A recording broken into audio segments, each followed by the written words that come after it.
thing is, you need to replenish glucose. Glucose is the primary energy driver in the body, and what people don't realize is, you require 6 to 8% glucose. 6 to 8% glucose. A fruit juice, I see a lot of kids drinking fruit juices. Wrong. Because a fruit juice, number one, contains 10% of sugars. So this is going to create an insulin spike. Insulin is a player's worst enemy during performance.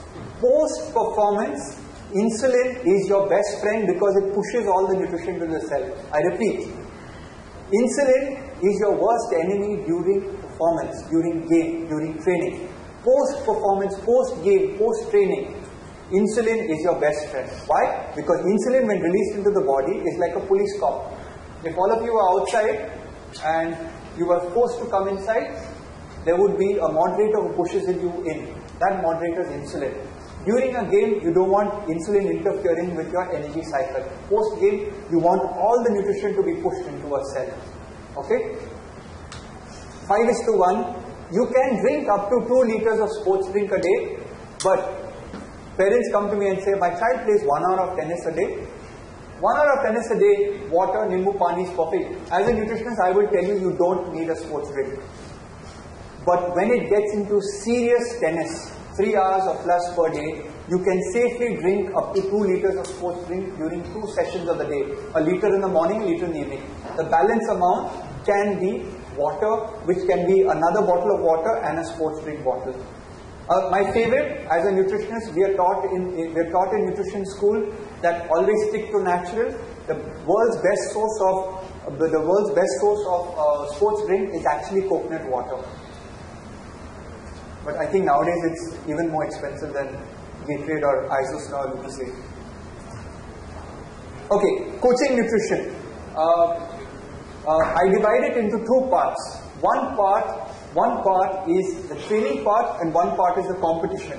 These are small tips that you can insist with your players. Number 1, insist that they hydrate. Encourage breaks for snacks.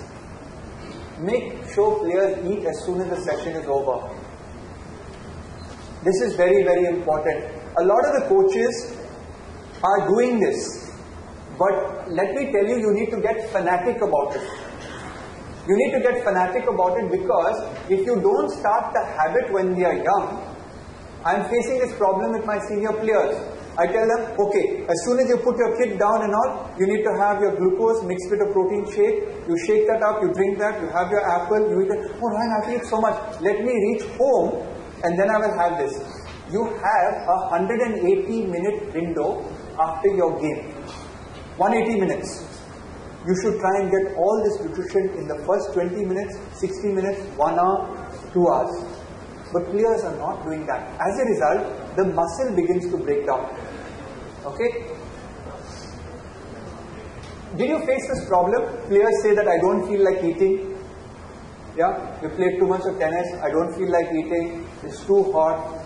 There is a scientific study saying that the hypothalamus, which is the back of your head, which controls your temperature gradient. Have you ever noticed players always soak a towel and keep it at the back of the head? It's because the hypothalamus controls the temperature of the body. This also controls the appetite center. So cold showers actually will help a player if they're not feeling like eating, eat back again. So this is a tip I can give you today, and I think this is my $1 million tip of the day. Get your players to get a cold shower as soon as they finish so that they can eat something, otherwise their appetite center is going to be shut off. Come to people like me. I will help you do customized sports nutrition planning. In competition, insist on supplements like sports drinks, dry fruits, energy bars, whey protein. Now why do I say insist on supplements like this? Because, and correct me if I'm wrong, tournaments never happen on the scheduled time that the player is supposed to play. Yes or no?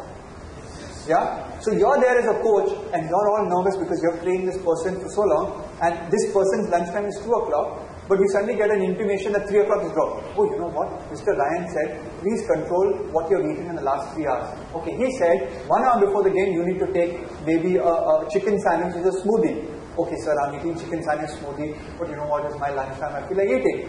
Next thing you know, the 3 o'clock match starts at 5 o'clock, the player hasn't played lunch. What is the psychological deficit? The psychological deficit is the players always thinking, I didn't have lunch. So you want to be insisting with a supplement strategy so that they get used to it and they get psychological to, no problem. I'm fully prepared. I didn't have my lunch, so what? I'm an athlete. I'm getting my meal plan into my body. I've got so much of protein, I've got so much of carbohydrate. Yeah, my last meal was a heavy breakfast at 11 o'clock, but I'm ready to kill the opponent right now. Important. Ensure compliance of drinking water. Players get nervous. I have noticed this. Players get nervous. Players get nervous. Please, from your coaching sidelines, tell them, drink, drink, drink. 2% loss of body weight, 30% loss of performance. Then you're yelling by the time the players in the 1 hour, what are you doing? I told you 100 times you practiced that shot. The problem is the dehydration. You can preempt that as a coach because you're sitting down, you're not dehydrating that fast as a player, so you could be yelling this out there. So please remember to ensure compliance. Eat small meals more frequently. I tell all my players, eat to your heart's content. What's the size of your heart? Size of your fist. So I tell all my players, eat your heart's content and eat this every 45 minutes or 1 hour. Don't go to eat the big Punjabi buffet, So eat your heart's content. Don't eat half an hour before a game. Do your players puke? Vomit? If your player vomits on court, it's indicative of two things. One, you haven't trained your player to eat and play. Second, the player has eaten the wrong type of food. So these are important things. And a sports nutritionist can really help you at the end of the day.